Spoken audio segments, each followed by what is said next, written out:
Sometimes it's less problematic than it is just like that they're not good at saying what they're trying to say. You know what I mean? Yeah. And we're like coming down hard on people for being like a little dumb. Yeah. You know? I love this. I love this take. All right, level. Sound. You didn't show us anything, so it's Right. Quiet on set. Hold for focus. Howdy, y'all, and welcome to the rodeo. I'm Zoe. And I'm Annalise, And this is Hold for Focus. a new podcast where we talk with emerging filmmakers, actors, and artists to learn about all the different paths people take to make it in the industry. Today we sit down with Kari Hustad, a DP who isn't afraid to call things as she sees them. She takes us through her ascension from PA through the camera department, how she maintains a semblance of work-life balance, and her piping hot takes. All coming to you right now. A craftsman with letters, she's gone from PA to DP, lending her skills across film, music video, and TV, and producing her own work from When the House is Quiet to Marie. Ladies and gentlemen, it's Kari Hustad. Thank you. Thank you for having me. Yeah, thanks for being being here. here. Absolutely. So now for my bio, so people actually know you do. Okay.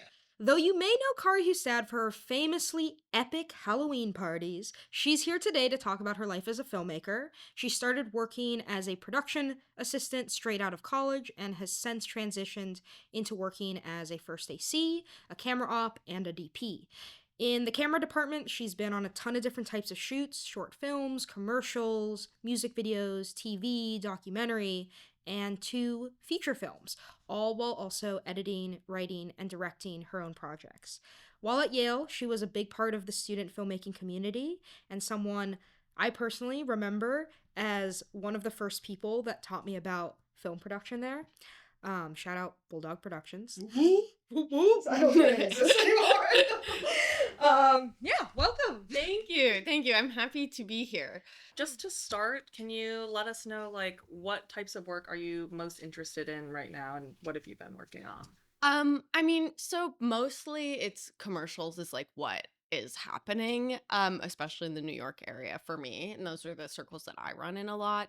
My heart is really in like indie features though. And that's ultimately really where I want to be. And like as a writer director for sure, and as a DP and everything, that is like where I want to be, but also as a camera assistant and an op and just like generally in the camera department. It's fun.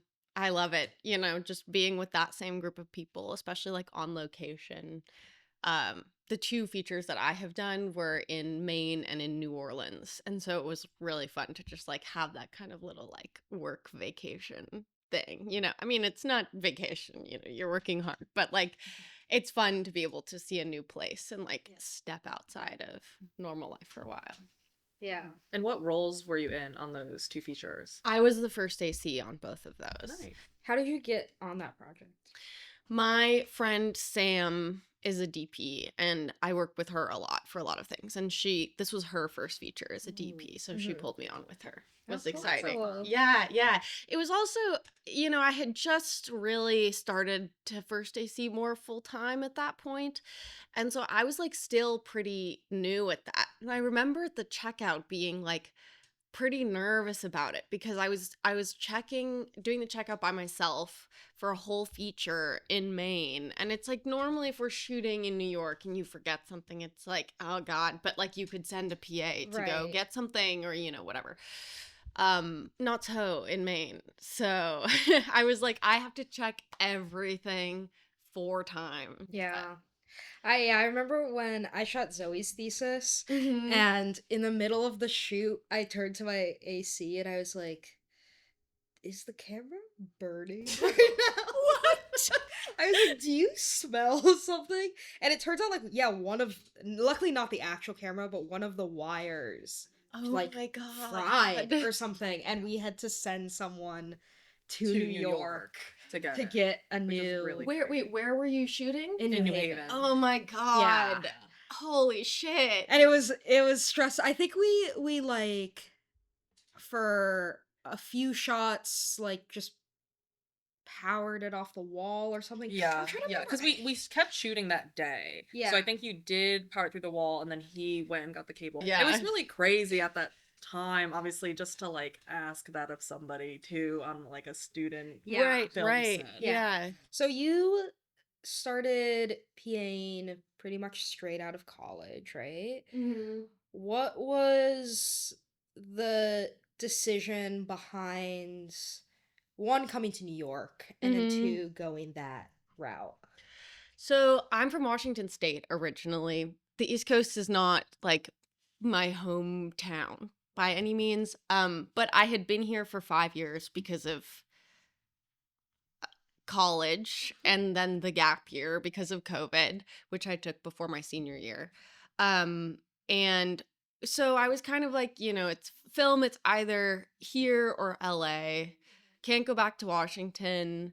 Don't really want to go to Atlanta. So I was thinking about it, and somebody had told me that LA is a place that you should go if you want to like work up through the system kind of, and New York is a place that you should go if you're more of a self-starter. And especially if you like to work in more of the indies, if that's kind of more your jam versus big production is more of an LA thing.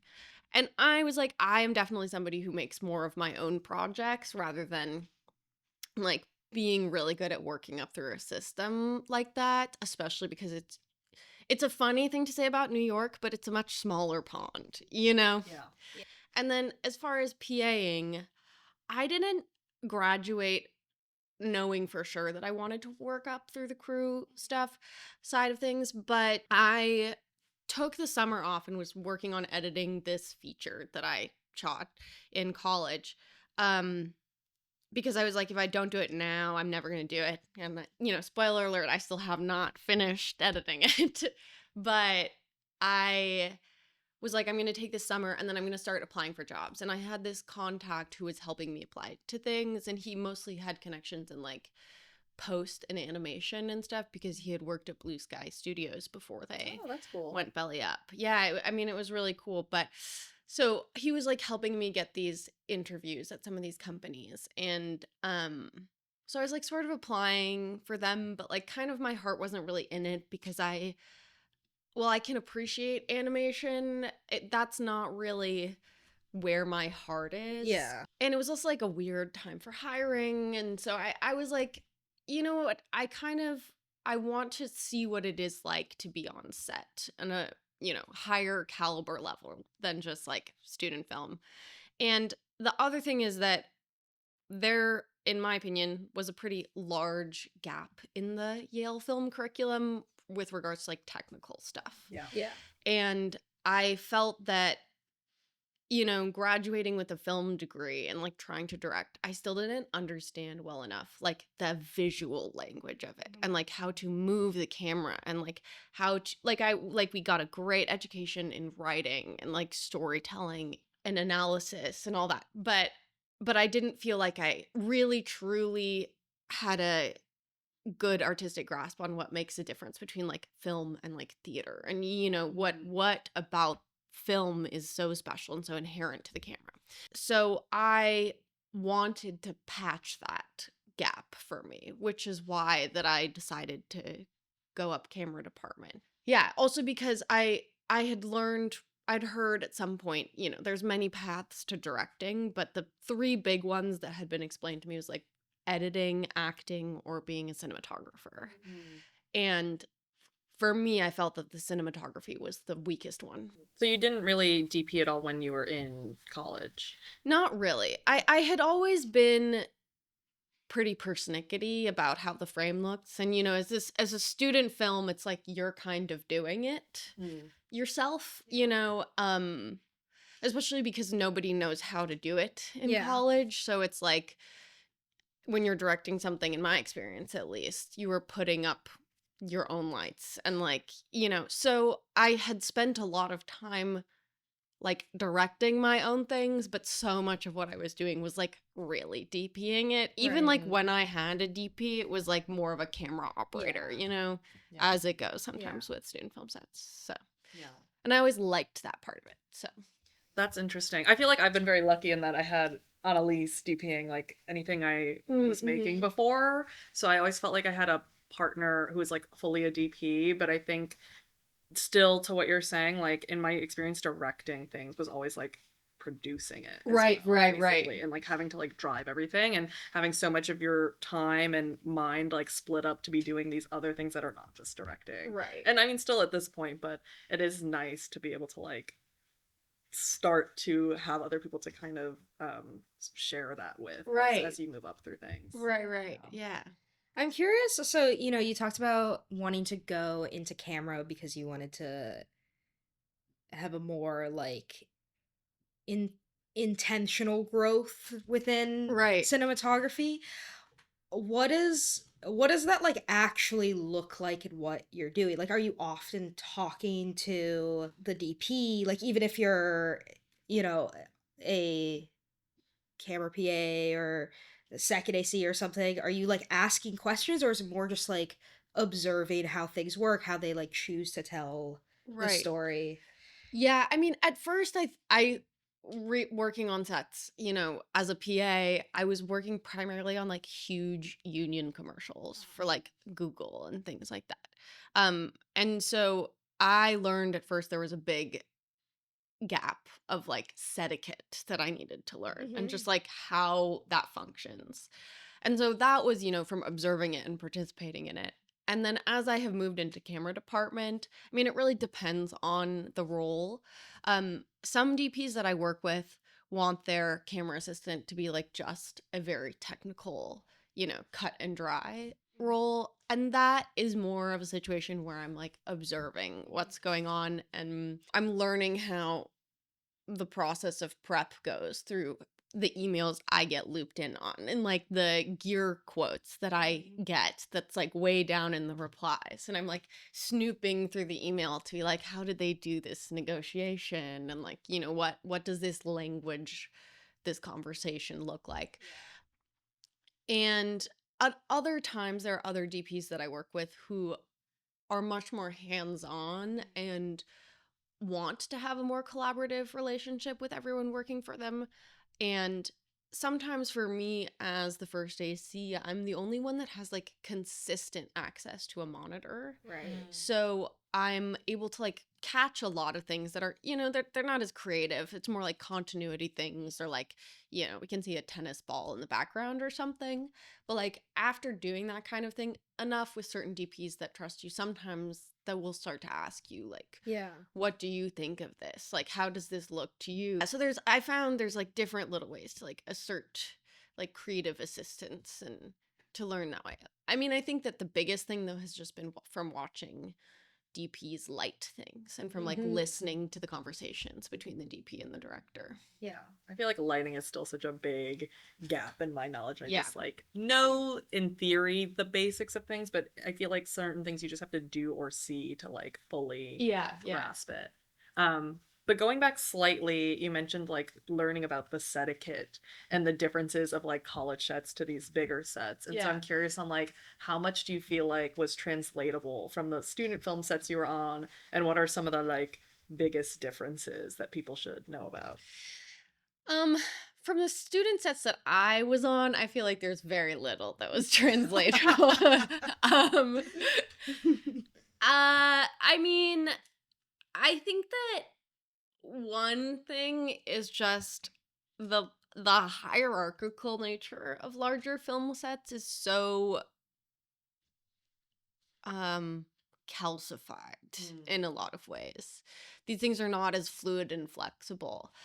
And I think that like interpersonally, one of my biggest shocks was how many people are there just because they are performing more of like a labor role, doing their specific technical role that they have, and are not there because they have this like great passion for the movies. Yeah.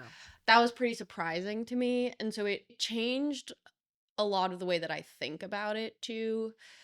Like when you're working on film sets in college, everyone is there for the love of the game, but you can't make that assumption on these bigger sets. And it's like this professional environment that it is at the end of the day a job Mhm. for everyone there, you know, and for some people there's more emotional investment. But as a result, the people that are organizing these things have to set it up in such a way where it is a job. You know, it's you are treating people as your employees in a way that is like sustainable. And, you know, when you first start working on big film sets, you're like, ah, whatever, lunch, who cares? You know, we can keep going. Like, and it's very tiring because you're not used to being on your feet or like working that much Mhm. or doing that much labor, lifting that many things, or at least I wasn't. But um over time it also starts to become a job even when you are there for the love of the game. So I think that was one thing that was really um interesting to me. I also just felt like that those first couple years really was like a trade school in a lot of ways because it was like having to learn the politics of everything. Like as a PA, as like a specific kind of PA, like who can you talk to? Who should you not talk to? Like how do you approach these people? Like when your job is to pass along some news to people, and it's like how do you handle that when it's like somebody you're not really supposed to be talking to but they have to know something, you know, it's like all those kinds of things, which is I'm sure like politics that happens in any sort of workplace, but like yeah, it and that was what was so interesting to me is it was like you were like learning a new type of industry and workplace that feels very different from a lot of other creative endeavors, I think, you Mhm. know. Yeah. I'm curious with so, you spend a lot of time on these professional sets. I know like a few weeks ago you shot that thing with some friends that was just more of like a smaller Mm-hmm. scrappy thing. What is that jump like? Like do you like to still do those smaller things or do you have more of this feeling of like this needs to be like run a certain way? I definitely do still like doing those smaller things, and I think it's necessary. You know, it's like ultimately these are the things that we're here for. It's like we're not here to make an ad for a, you know, multinational corporation. Ultimately, we're here to tell these stories that people are passionate about. I think one of the big lessons for me just in life in general has been like picking the right people for the right job, not just people who are able to execute the task, but people who are enthusiastic and want to be there. And I've, you know, in college it was hard to do that because our pool was so small. Yeah. But in New York, you know, you work and you meet all these people and the pool becomes bigger. And it is so important to pick the right people that are like capable of being like a fantastic gaffer, but are, you know, kind of down to clown with that like low budget short vibes. Um, what I will say is one thing for me that is a really interesting switch is about that hierarchy that I was talking about earlier, which is that it is so like at lower levels of, you know, roles in bigger things like being a PA or being like at the bottom of the camera department food chain.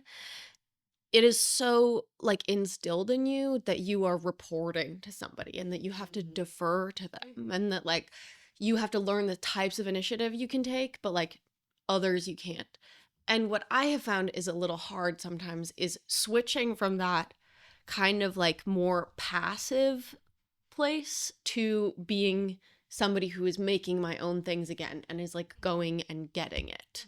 Because it's like for me, I don't mind working on other people's projects when it's like sometimes a disaster. You know, like up to a certain point, of course, but like it is can be almost paralyzing for me to go from being in this like passive point to be like now I am the one that is going to make this project and it's going to be like structured and organized in a way that I know is not so good. You know, like for me like subjecting other people to that now having been in that other place is like kind of a hard switch. Yeah.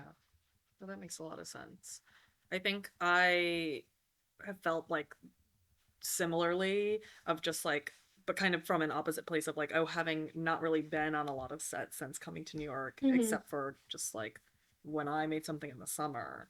And then, even like going to help out with my partner when they were going to shoot something and just like doing the lights. I'm like, oh, like it's just very different to be in this observational place, and I'm like not making creative decisions. Not that I like need to be, but it's a weird feeling, kind of Right. like reorienting and Right. seeing how other people are doing things.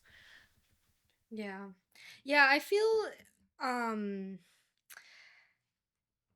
I feel like I work on a lot of smaller projects, and I feel like every project the first day is just like assessing the vibe and the dynamics between people and like Right. what is appropriate or not, and like things I have DP'd. Like I've had, you know, wonderful situations where an AC will be like, you could, ignore this if you want, but can I like offer a suggestion? And in those cases, I'm usually like, yeah, like what are you, what are you thinking? And then I've also been in situations where it's like PAs who are like first year film students are like, if you move the camera this way, Right. Right. then it will be on the line of third. Like, I'm turning off my grid. Right. Right. you, Right. you can't look at that. Right. Right. Right. And it is interesting to be like, because so much of it is just um figuring out how to create an environment where there is trust, and that can be done different ways depending on like the type of set you're on. um but yeah, it is always interesting how much of being on set is like a a little bit of like a social navigation. Right. Right. Yeah. Yeah, totally. Totally. And it's different at any of these different scales, Yeah. And I guess this is like kind of going back a bit, but when you first decided you were going to PA, how did you break into that? Was it that connect you had that was kind of helping you apply to things, or totally separate? No, it was actually I had a friend from Yale, Jack Starr, who was in my senior thesis. And it was funny because I didn't know him that well before he was in my senior thesis, but I was casting this role that was like supposed to be this like potentially ominous kind of like frat boy character. And so I was going around posting casting notices on the doors of all of the athletic houses and the fraternities. Um, and so I was like approaching people that were like stereotypically like frat looking, like in the dining hall, being like, this is a little crazy, but would you audition for my movie? And Jack does film stuff. And so he saw my casting notice because I think it was because he was on the lacrosse team and I had posted it to the door of their house. So he came to the audition and I cast him in it. And so that's how I knew him really. And then we stayed connected and he had moved to New York and I knew he had started to PA. So I reached out to Jack and I was like, Jack, can you get me in? I want to PA. I want to PA. And so he pulled me on to my first project. And it was the day before my birthday and the day of my birthday. It was a 2-day shoot. And it was like I had just turned, let's see, how old was I turning then? I was turning 24 because of the gap year stuff and already being like a little old for my year. Like I was like, I'm starting my first day of work as an adult, 24 years old, on this big set. But that has always now been like kind of a fun marker for me because every year it's like that was the day that I started. And like the year after that, it was like my first day, like first day seeing, I think. And like the year after that, it was like I was like on my like second feature as a first day see. So it was just like kind of for the first time. So it was like these like sort of fun. But anyway, so I started PAing with Jack and I worked on this job for 2 days and then I was like, well, how do I get the next one? And I had like tried to connect with everyone as much as I could and like do my best and like I had done all this research beforehand and then I got a text as these things come. And this production manager said, "Hey, Kari, I got your number from their mom actually, who's the production manager on this ad I had just done."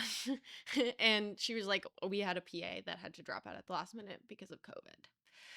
So then I got pulled on to the next job. And on that job, I met this AD who started to pull me on to a lot of things. And so it was kind of an explosive, exponential beginning, which was really nice because I was like in with some production managers and then I was in with some ADs. And so that was nice because it wasn't just like one type of contact and it's like you're on a job and you have a hard time like meeting another production manager or whatever. It was like there was this cross pollination kind of because sometimes ADs would bring me onto jobs and I would meet a new production manager.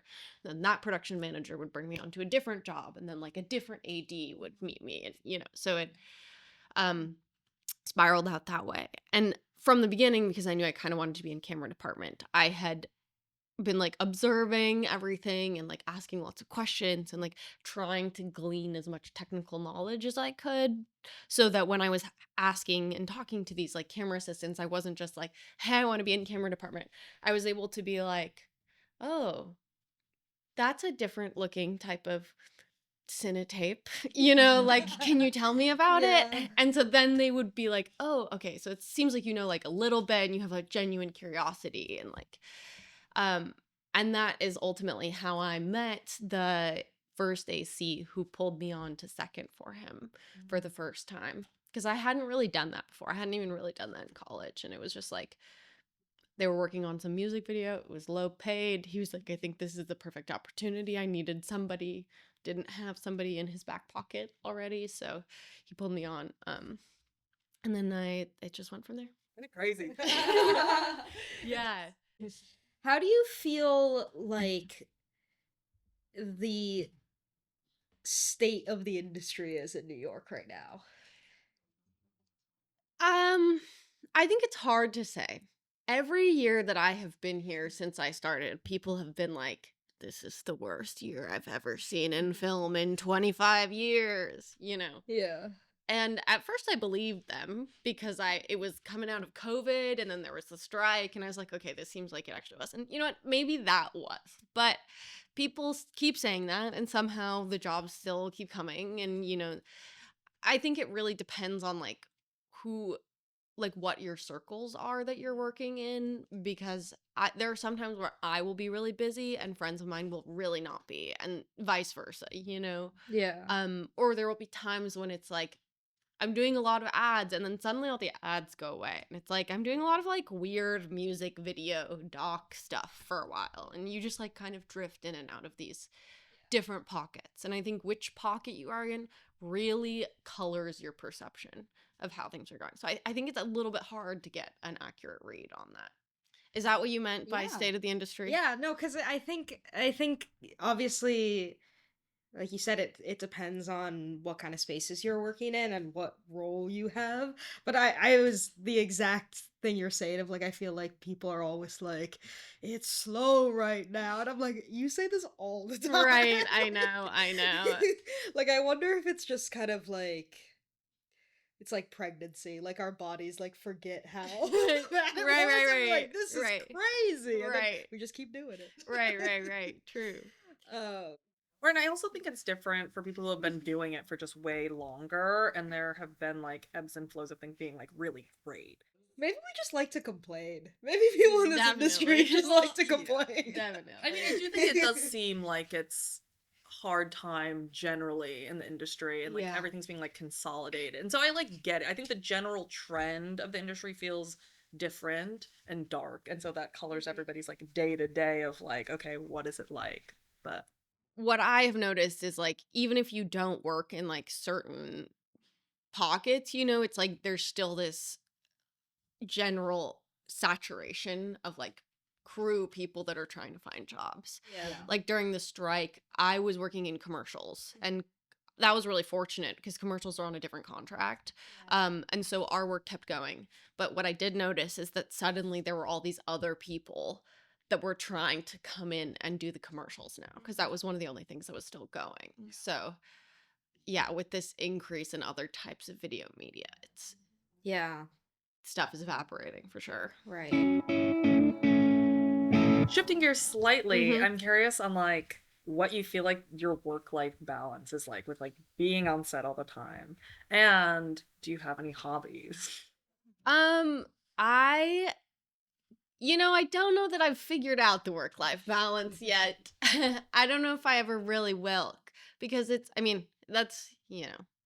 depressing to say. I would love to figure it out, but it is hard when you're on a big stretch of things with like really long days, and then you come back and you're just like dead, Yeah. and then you sleep for a day or whatever, and just like lounge, chill out a little, and then it's like, well, now like you're coming off such an adrenaline high, and it's such a high magnitude of these cycles that I think it's really hard to reset to like days, which is it's nice that we have these days, that we have days off. You work less because you work so much when you're working, but I think it's hard to like have a healthy approach to the days off, I have found.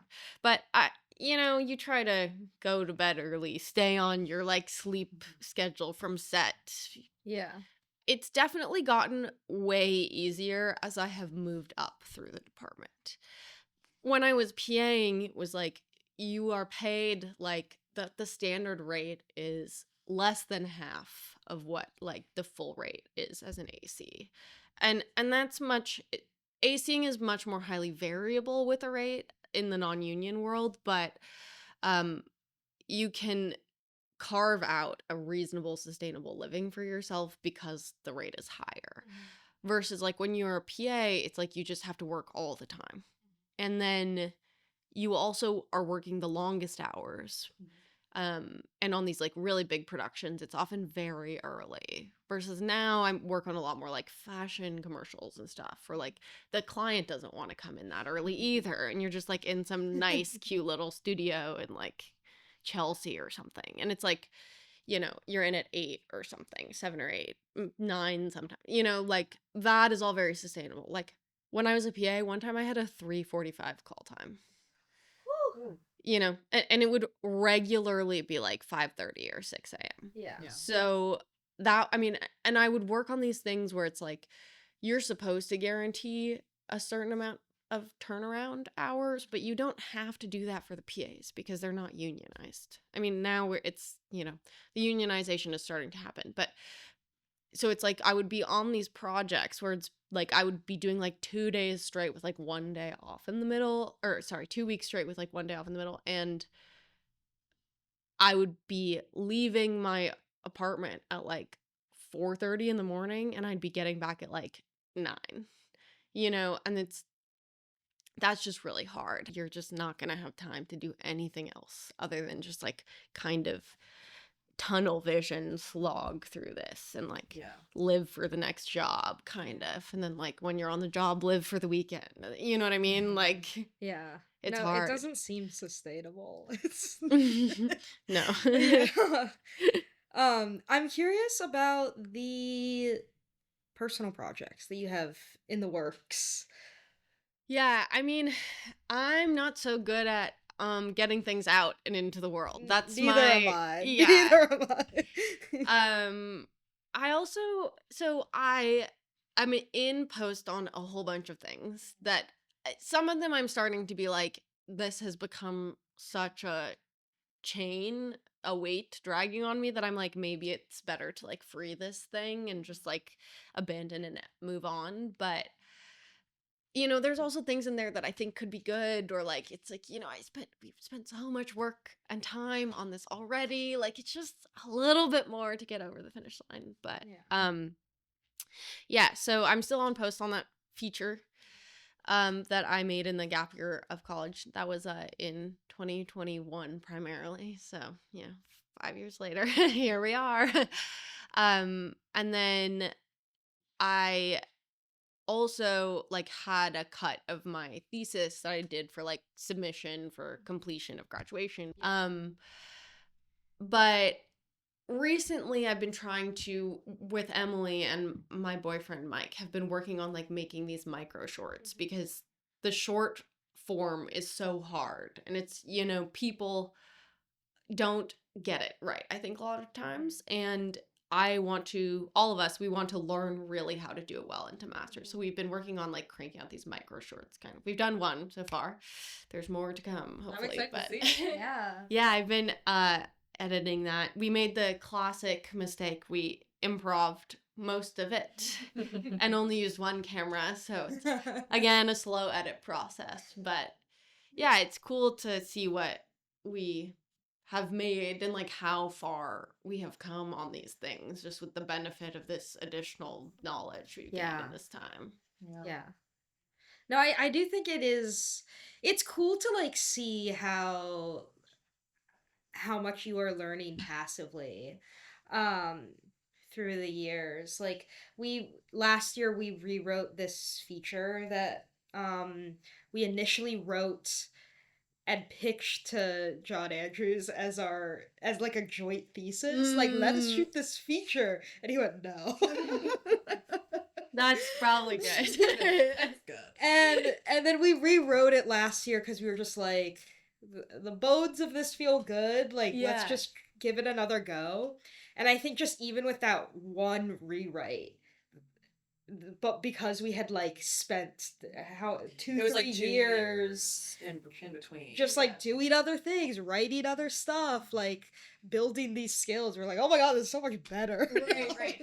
That is, I find that the learning is one of those obstacles actually sometimes to finishing a project, because it's like you've shot something and in between when you shot it, I mean, and sometimes even in the moment you're like, oh my god, I know better than this, we could do better than this, we just time or money or lighting conditions, whatever, you can't do that. But like the difference between like how you shot these things and then when you're in the edit and you have learned all these things because time has passed and you're like, oh my god, but then you don't want to like put something out and be like, this is not the best thing that I can do. This is not representative. This is not representative of what I'm doing now. But it's also like you want to be able to stand behind your work. And like you can't ever really show the world exactly where you are at any given time. No, I fully agree. I think there are some things where I'm just like, I can't release it.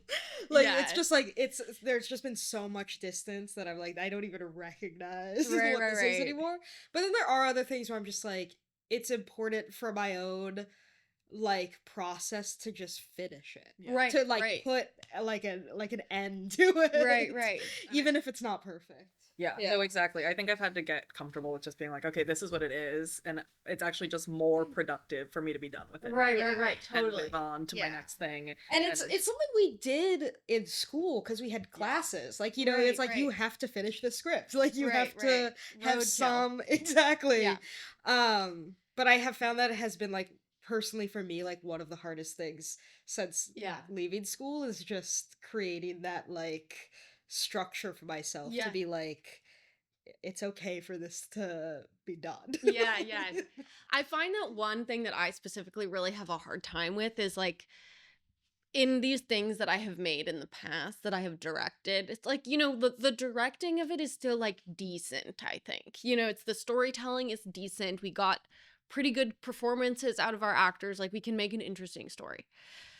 I didn't know shit about camera back then though. And now I work in camera. And so it's hard for me to be like, I am releasing this as a director because I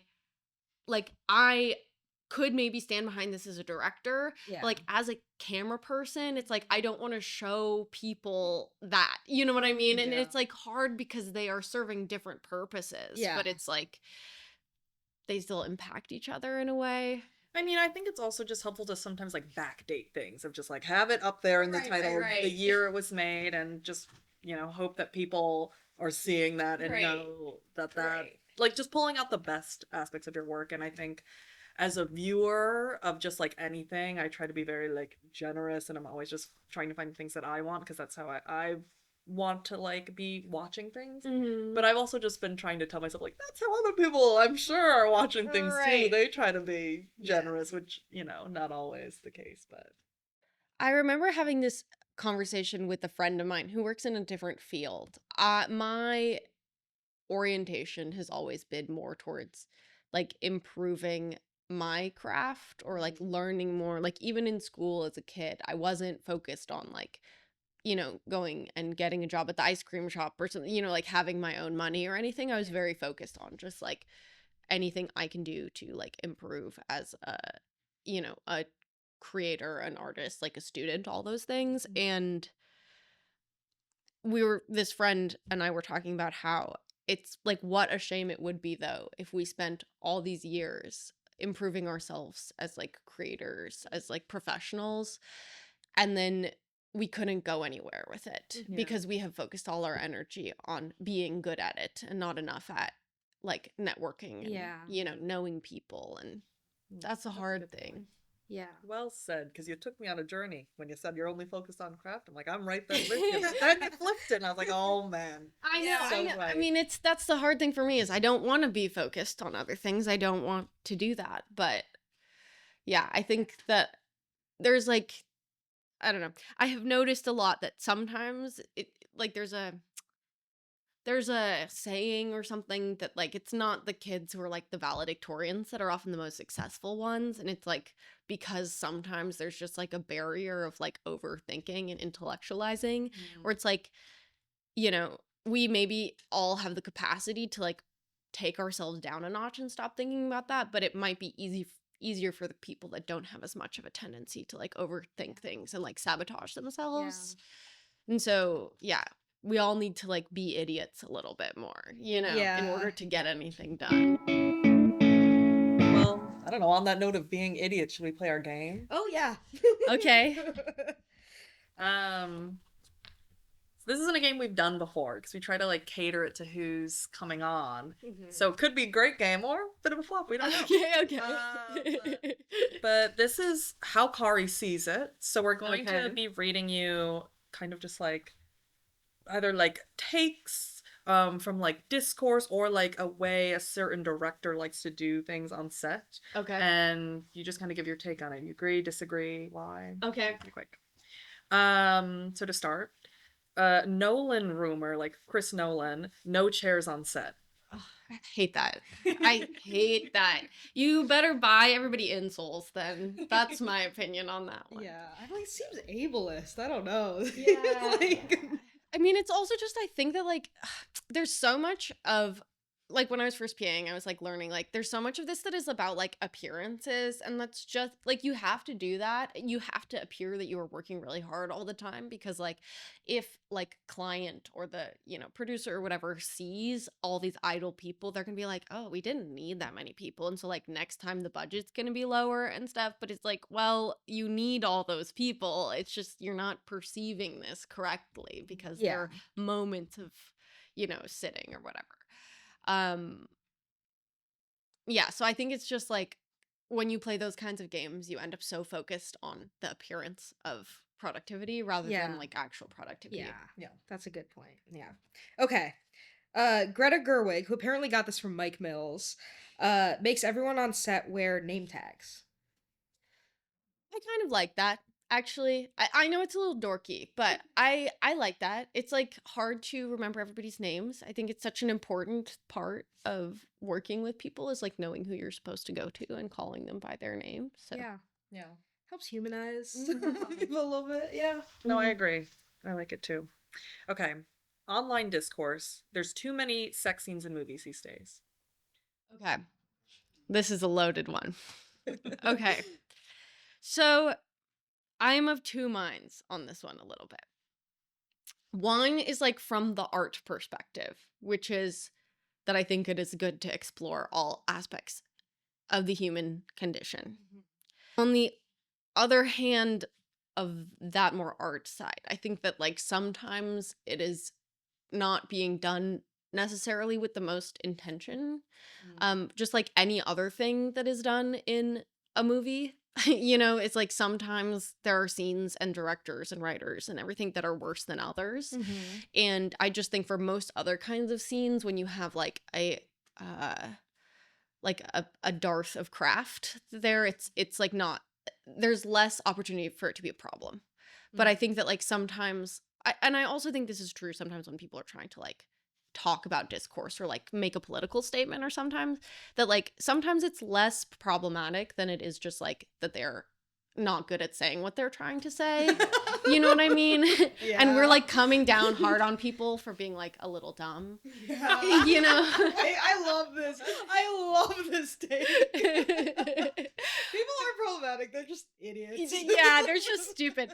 And I think that like sometimes that can be what happens with sex scenes too, is that it's not that they're like trying to be problematic, it's that they're not like necessarily imbuing it with enough craft and intentionality to like understand what it is to be like putting a lot of like something that some might perceive as like pornographic material into the Yeah. world, or like how that is like influencing culture. Like, what are you trying to say about that? Or is it just that you are like delighting in the pleasures of the flesh on film, you know, like, which is also valid in some ways too. I just think that it should have some intentionality behind it. Yeah. On a much more real note, from a like film production standpoint, that is where more of my questions about it come from, because I think like in a well like run safe set, I think there's no issue with doing that.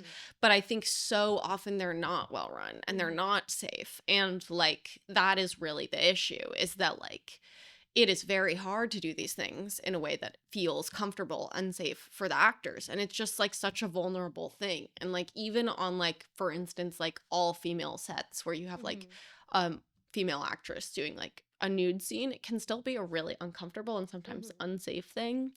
And I think the other part of that is that like it's all well and good for directors and things to say like, you know, it's fine to be an actor that does not do nudity. It's just that for this project we need it. That's all well and good, but when you have enough of those kinds of things, it's like it's hard enough to make it as an actor, and it's like, you know, you can't like, you maybe can't break in as an actor if you're not willing to do that. And that's where I think that it becomes a little coercive. Yeah. And I don't know, that's such a puzzle, because I think we should be able to show sex on screen and nudity on screen, but I think that systematically it's very hard. Yeah. I mean, I think it goes back to what you were saying too earlier of like ultimately being on set is a job. Right. And like what other job would you be doing where you need to be like basically nude with your coworker and like having all these other people around. So it is really delicate.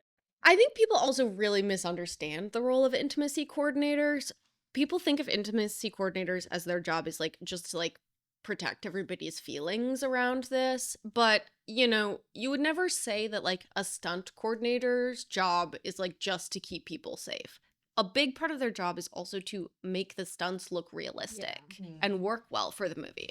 And similarly, a big part of being an intimacy coordinator is to help choreograph the motion of an intimate scene so that it feels naturalistic and artful and works for the film. And I think that like to say you don't need that is like actually not serving the film itself, rather than just being part of the like HRE process, you know, of it. So I don't know. I think that like if we focus the discussion more towards that as like a movement coach kind of, it would make this a lot less controversial. Yeah, it's definitely something that I think just like all parts of the process is still trying to like figure out. I've been on a few sets now where there has been an intimacy coordinator, and it's like each time it feels different, and I think it's still so new relatively that I do think that like even they are trying to figure out like the best way to make this work. Right.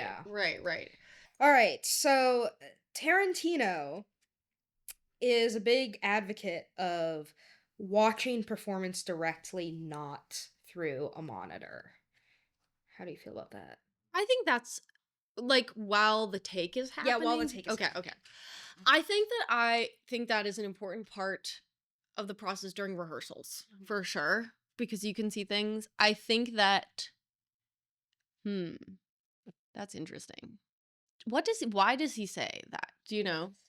It's something about like not having a barrier. So I think more specifically, he likes to position himself next to the camera lens. Okay. So he does like to see it from the angle of the camera. But I think it was something about it just like feeling the life of it more. Mm, that's interesting. I mean, I feel like I'm sure he has a good reason for doing that. I think maybe a dangerous element of that is to interpret the performance too much through what is outside the edges of the frame, through like body language that is not captured on camera. I'm pretty anti this, actually. Yeah.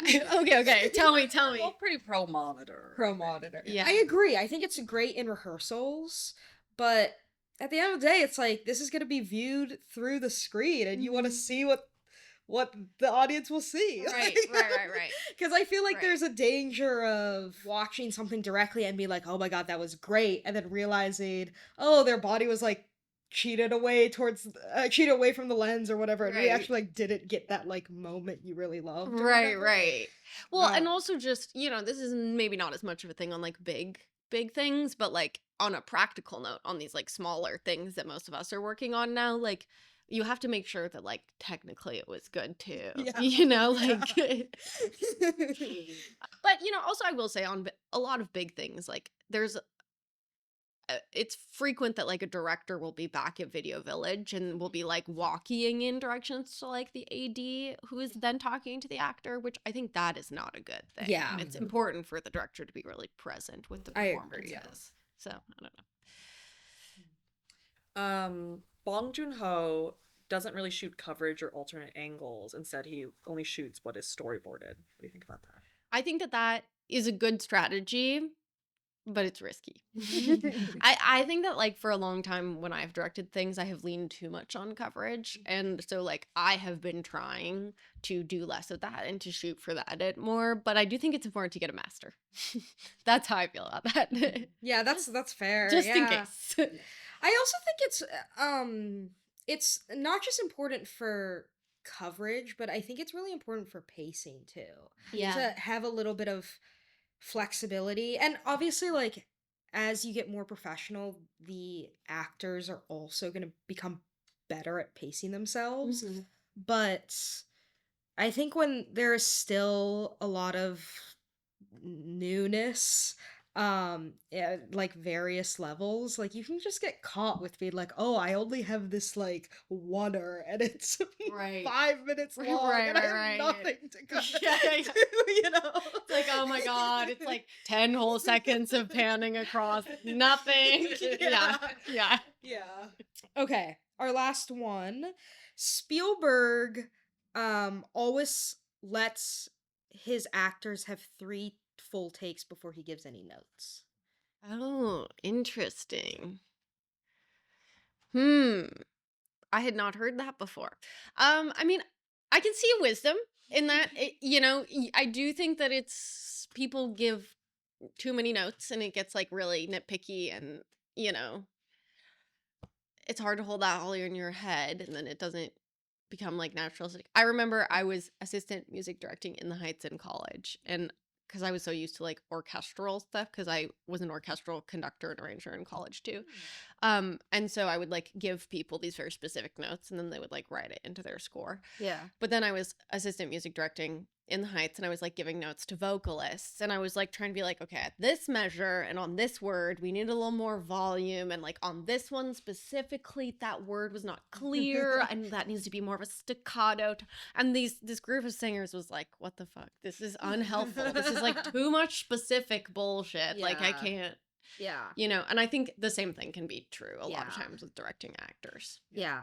Yeah, I kind of like this one cuz I feel like it also just gives people a couple goes to just get into it. Mm-hmm. Like I think sometimes the like notes after a first take can feel like so obvious because it's like, yeah, I just like wasn't quite there. Right, Yeah, right, I just right. need to like I just need another go. Like I don't need actually Right. notes. I kind of like that. Yeah, I remember on Swell, Pablo actually requested this of me too. He was like, if that's okay, can we just not have notes until after like the second or third take? And I was like, yeah, totally. So I think I am pro this when you have the money to do it. But I'm like, if you're Yeah. crunching and you need to like get through things, I think, okay, maybe you need to be a Yeah. little more flexible with that. But I like it in Yeah. idea. Or like maybe after the first or second take or something, only giving notes that are like very broad and like directional, Right. like more Yeah. energy or something like that. You know what I mean? Rather than anything specific. Yeah. Cool. Wow. Yeah, I also do want to note that we did not like hard fact check any of these. Oh yeah, so these might all be. Some of these came We from might the. fully be making up rumors. Okay, totally. Yeah, to be fair, we saw the Chris Nolan one. He came out and said, "This is not true." Oh, but I was yeah, like, okay. I was like, this is the first thing we found. Yeah. Love Nolan. I mean, that is kind of a famous one. Yeah. We always like to end the episode with just kind of the same question, which is, what does making it in this industry look like to you? And what gives you faith that you will make it? I think for me, making it in this industry is on one level, I feel like I already have a little bit because I am able to make a living in it. And I think that's like the first big um obstacle, the first big milestone. And on that note, like I think continuing to make it for me means like being able to financially support myself in a way that is like comfortable, which would ideally be a little more than what we're doing now. But so I think that in a long term is like building a comfortable life for myself. And then secondly, and more importantly to me, it is like being able to make things that I feel proud about. That's a good answer. Yeah. Yeah, it is interesting. It just reminded me of when you were like that culture shock of being on set and being like, oh, so many people are here just to like do their job. I think it's interesting because the people that we have talked to on this podcast all do have this thing of like, but I really want to be like making things that Sure. that I care about and are a little bit more like personal to me and my vision too. It's interesting. Yeah. I mean, I think it's like we all went into these like extremely risky career paths because we wanted to be artists. And it had like, I think for many people, kind of a narrow definition. Yeah. And then you find yourself doing it, but not quite how you imagined it. And it is like, I still have this need to make the art in the way I already initially envisioned it. Yeah. Yeah. And then do you have anything to add with like what gives you faith that you will make it? I know that you already said that you feel like you already are. Right. Oh yeah. I forgot about that part. I mean, I think that like for me, one thing that gives me faith that I will make it is that I know that I have the capacity to be happy doing a lot of different things. And so for me, it's not, I mean, there's like a big goal, something, there's writing and directing indie features is like what I would love to do more than anything else. But there's also a lot of other things that will like scratch the creative itch. And so the like landing pad for what making it is like bigger. So that is part of what gives me faith. And then also, I feel like I have managed to do a lot in a couple short years, and I feel like I can continue to do that. At some point I'm going to run out of steam a little bit, but sometimes I do feel I'm like, wow, like I've been doing this and I haven't like really made my own stuff, and I've like not really been productive in that way. But like when I look back and think on this time, I have been learning so much. Yeah. And kind of like I said before, there's been like almost like a trade school element of it. And so I'm feeling like I'm getting to a point now where I'm feeling like re-energized to take all this new learning and go out and make things. And I know so much more now than I did a couple years ago. And I know that that will just continue to happen because I trust that, like, I don't think that inherently I am like, cut out better to be like a director or a writer or cinematographer necessarily than any other person. But what I do think is true about me is that I'm good at continuing to like to learn and to work on becoming the person that can be good at those things. Yeah, I think that's so healthy. Like particularly you know, you talked about how you have this sort of like anniversary date of like when you started, and like every year you kind of take note of like what you have done and where you're at. Yeah, I just think that's like so healthy and such a positive way to be growing, rather than like just like have this like one very specific goal Right. that you're constantly like comparing your success and failure to. Right. Yeah. I like to think back on that first day on set, and how exciting everything was to me, and looking at these roles that seem so aspirational, and like thinking about how Kari on that day would feel about what I'm doing Hmm. today, you know, what Yeah. I'm doing now, the jobs that I'm doing, and like how thrilled and how far I would feel like I came, you know. Yeah. Yeah. Well, something I felt like throughout this conversation and also just throughout knowing you is that you're very driven. And I think today, especially just reinforced to me how like dedicated you are to craft. So that's just something I've always like admired about you is I Thank you. think it's just it feels, I mean, I guess we were in a space where a lot of people were driven, but it still feels unique, like your drive and dedication. So Thank you. Yeah. That's really sweet. Your reputation was definitely like you were so involved. You wanted to like um you know, help everyone achieve what they wanted to do. And yeah, that I think was that's the other thing is you're very yeah. like generous with your knowledge and learning, and I think you're always want to like sit down with people and just share the things you know, which is also super important, and especially in an industry like this where it is very collaborative and communal. Yeah. I mean, I think it definitely is like you stand on the shoulders of those that came before you, and it's important that you don't pull up the ladder, you know? Yeah. Yeah. Thank you for this. Thank you guys. This was fun. You've been listening to the Hold for Focus podcast, created by Annalise Ayutravan Ratner and Zoe Sinclair. Today's featured guest was Kari Hustad, music by Luca Vonnier.